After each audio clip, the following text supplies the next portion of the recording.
Thank you again, Sister Mahia. Let's hear from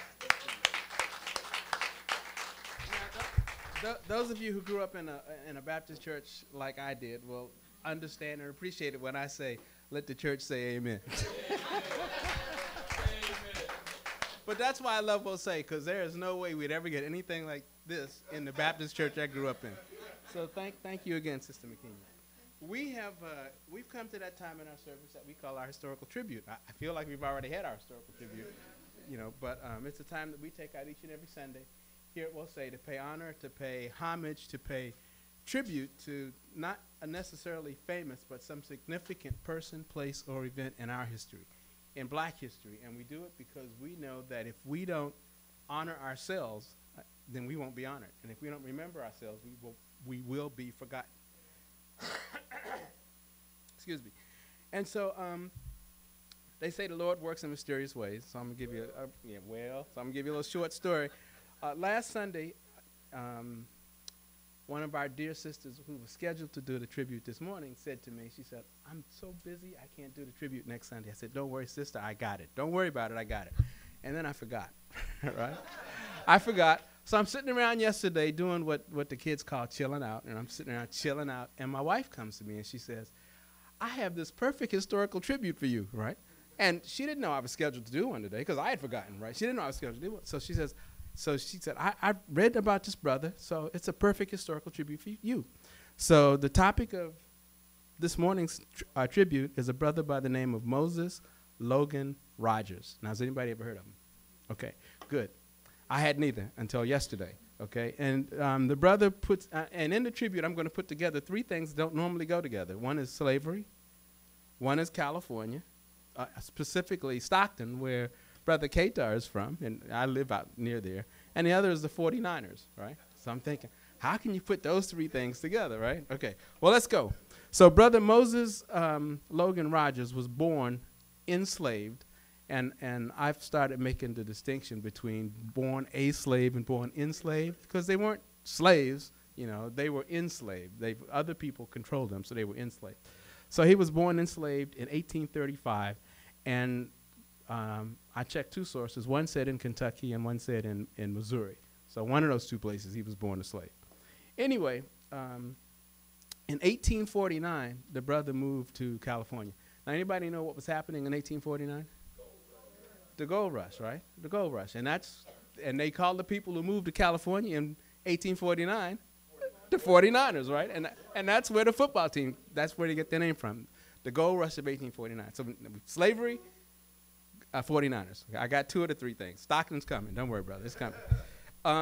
So the brother moved to California in 1849, and he became a mining engineer, okay? A mining engineer. Now, I don't know if he was degreed or not, but when you do the work, you are that thing, and he was a mining engineer. And so he became one of the, he was so good at what he was doing that he became regarded as the expert in the state for gold and silver. Right, he was the expert in the state. In fact, investors, both black and white, would go to him to get his opinion before they would invest in mines, right? Okay, so he was sought out.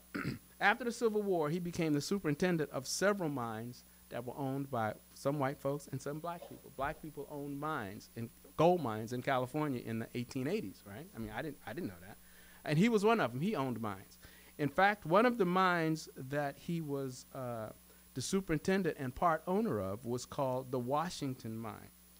And at its height, the Washington Mine employed over 30 people, including Chinese. So he was a big-time employer back then. 30 was a lot back then. He was a big-time employer. His mine took over $500,000 a year in good years, several years.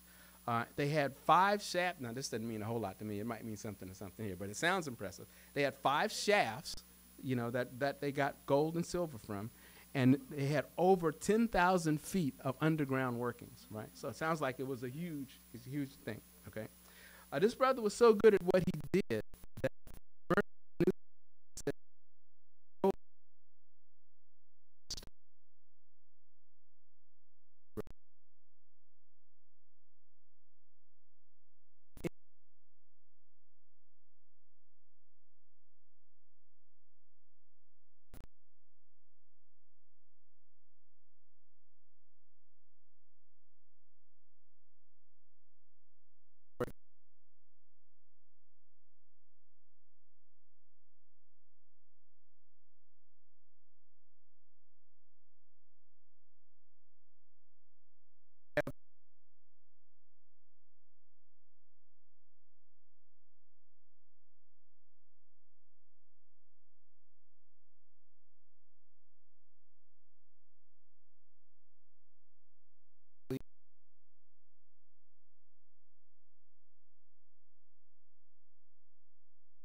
they have what they call the Moses Rogers Virtual Academy.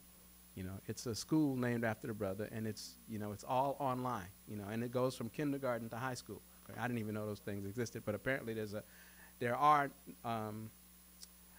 virtual academies, and they would name one after this brother. So this morning's service is dedicated to Brother Moses Logan Rogers. May his memory live forever in the hearts and minds of our people, and I hope that his spirit is happy with our remembrance and the libation that I am about to pour for him this morning. I thank you, Wilson.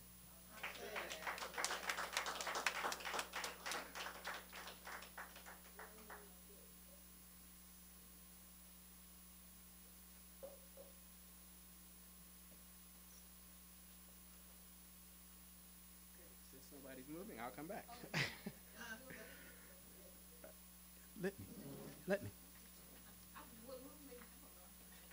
Do a little, tell us to get ready. Okay. Yes, sir. Oh, I did want to say one other thing. Every week after I play this piano, I say to myself, I wonder what's wrong with it. Sister McKenna showed me there's nothing wrong with the piano. You noticed that? It's the bench. Thank you, Ty. Now, after Ty has blamed our poor, innocent piano bench for his woes and worries, it is the time in our service for what we call the Litany of Sacrifice. Is our opportunity to pay tribute to our community and the work that we do by supporting it with our resources. So today's passage actually comes from the Hosea on page number 111. I live on Ma'at. I satisfy myself with the righteousness of my heart. For I have done that which men and women request, and that which pleases God. I have found favor with God by doing that which he loves. I have given bread to the hungry, water to the thirsty, clothes to the naked, and a boat to those without one. I have made due offerings to God and funeral offerings to the departed. Deliver me then and protect me. Make no report against me in the presence of the great God. For I am one whose mouth is pure and whose hands are clean. Therefore let it be said to me, welcome, come in peace, by those who shall see me. We appreciate all of the resources that you donate towards our work here in the community, our supporting our spiritual work, the research that we do, and our scholarly work and through our classes and the giving of them and the preparation for them, and also supporting this community that supports our school, Ile-Omade. We talk about how important it is to make sure that our children are well educated and educated by us. And Ile-Omade is a testament to the greatness of this community and to the importance of the support that you give it. And once you have gathered up your offerings, it looks like Kukepra and Jalea are coming around, two of our most promising youth. They are coming around to collect our donations.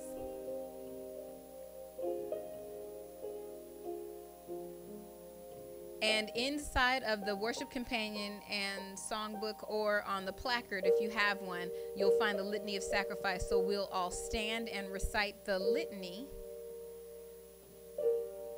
Please.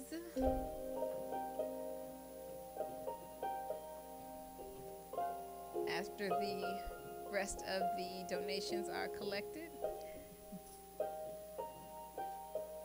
All right.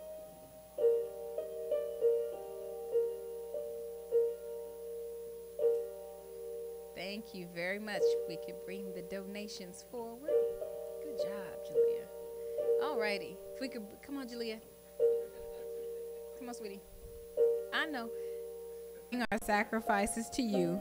We will praise your name, O Amun-Ra, for it is good.